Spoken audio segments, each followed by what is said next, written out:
fridge down there. Heads up! Shiny trailer. Unfortunately not going combining yet. You can see the laminations through it. Got a wee party of cows following me this morning. Morning Holly! So I'm just in the field of rape at the moment. Big breakdown. It's the drill working there.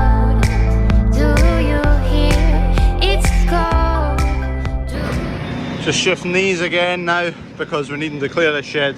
So now we've got the big new shed, we can, well, we're not allowed to drive on the concrete with that, but I'll just put it over the edge, pallet forks to shift them there on after.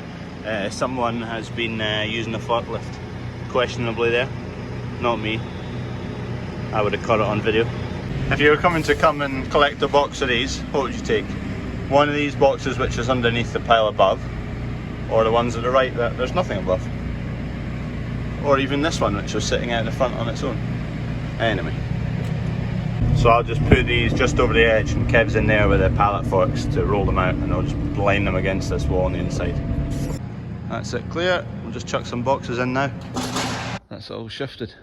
Doesn't take up too much room in here.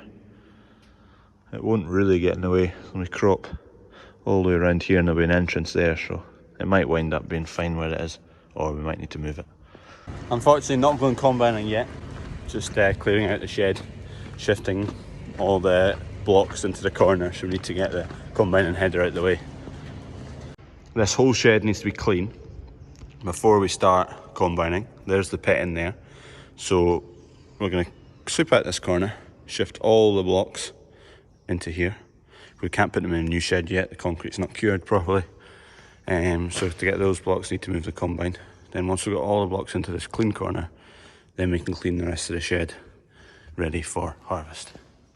Got ourselves like a space cleared out here, cleaned it out, and now all the blocks are going to go and sit in here. Shifting away the OSB boards up to where the joiner is, one so we can get them out of the way, and two because he's starting to need them. All those blocks are now in that corner, kind of tidied out of the way, so the shed's starting to get empty, so we can clean it fully.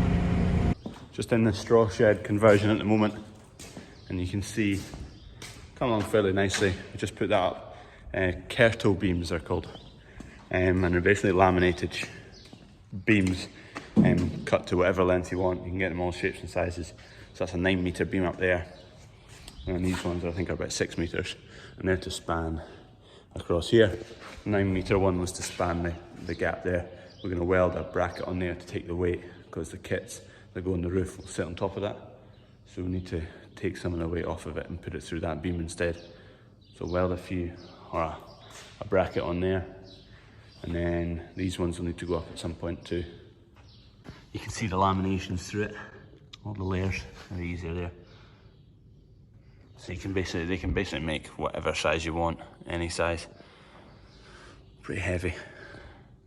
The joiners had to kind of work around the shed because it's such an old shed. It's at least like 60, 70, 80 years old. You can see it's not dead straight.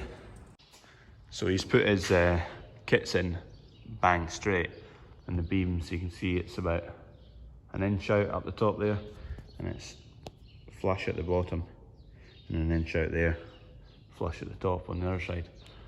So you can see how the shed's not straight or not square. Whether it was built squint, just because they wouldn't have had the technology back when it was getting built to do like lasers and all that to get the levels, or whether it's been hit at some point with a bit of machinery, who knows. But he's working around it. He's got everything square now, so it'll be fine. Anyway, I need to steal some more of that wood to build a bar from, or the two countertops that are left. Just lifting this beam up into place. Hands up! Shiny trailers next to a shiny shed.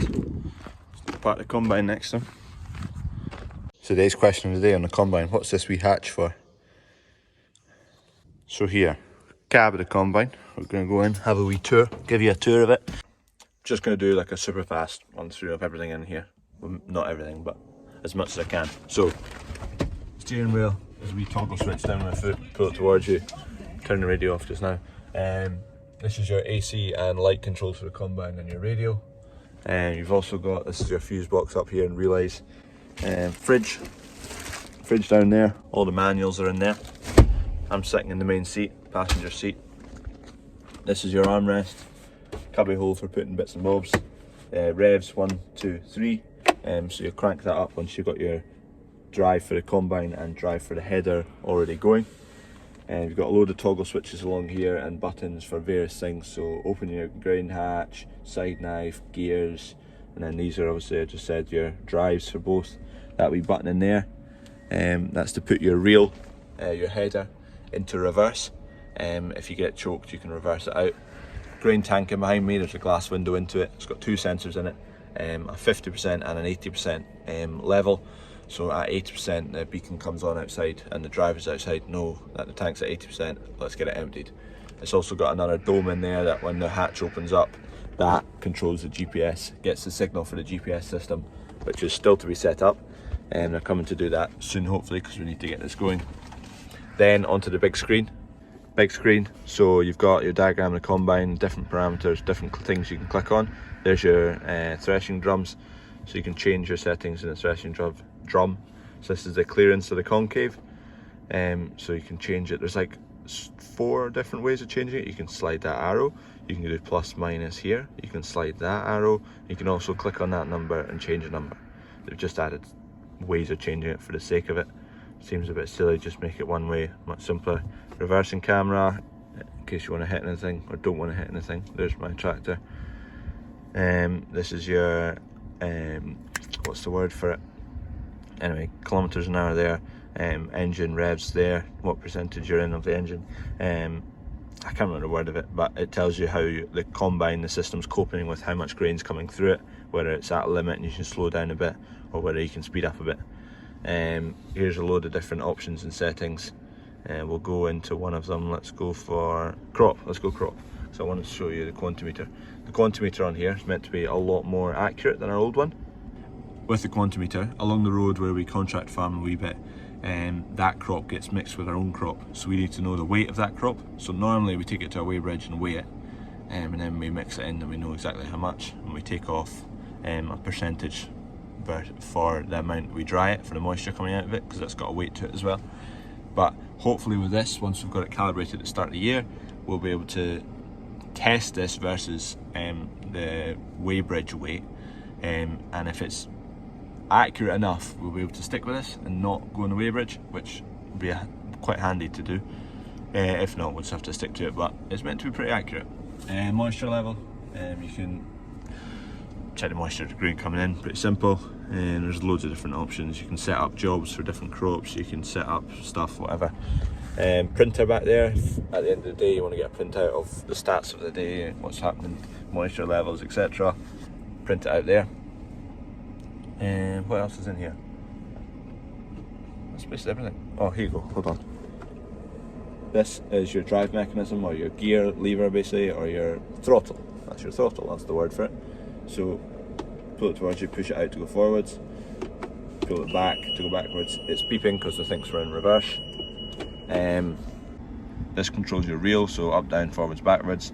This controls your whole table, so you can set it to auto to sit auto contoured off of the ground, and it'll follow the ground. It'll follow the ground in that direction and in that direction. The whole header can tilt that way. Stop, that stops your reel. This is for your auto steering, so you click that and it should, once that's set up, should drive in a dead straight line. These buttons are just to go through the menus on here, so I can flick between them. Then you've got here, this is your unloading spout, so opening it, closing it and stopping it. Then you've got another toggle switch to toggle through the settings here. And then just various wee buttons. That's your for answering phone calls if you've got your phone connected. I tried my best to give you a quick run through of it. Didn't want to spend 10 minutes just talking about the combine and all the different settings you can change on it. And also I don't know all the different settings you can change on it yet. Duncan being the main man driving this, he has done for, I think he's either this is his 30th or 31st year being the main man in the combine. So we'll leave Dunk to it because he knows exactly what he's doing there. I'll be sitting out there with a tractor, taking grain off there, spilling it out the back like Clarkson, and then running back and kind of keeping the dry going as well.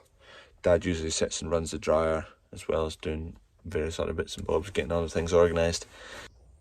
Currently painting in the container project.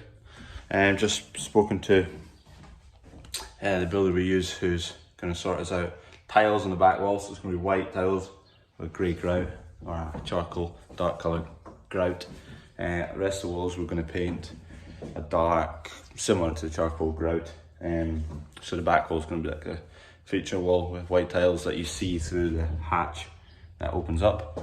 What else is going in? There's a countertop going in there. It's going to be vertical battens with a slight gap between them, like a varnished batten, probably 1.5 inches wide or so, something like that.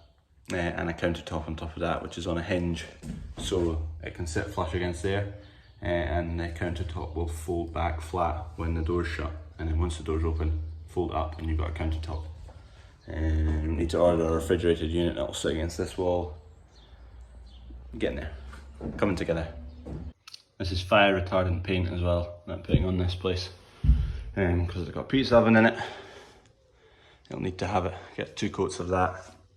You buy it based on the square metre of how much you're doing, and they supply you with a certificate to say we've supplied this much paint to cover this much area for this appliance. So for our case, it's this container unit, and it's on a base of plywood, and this is the paint we got given. There's another tub of that as well.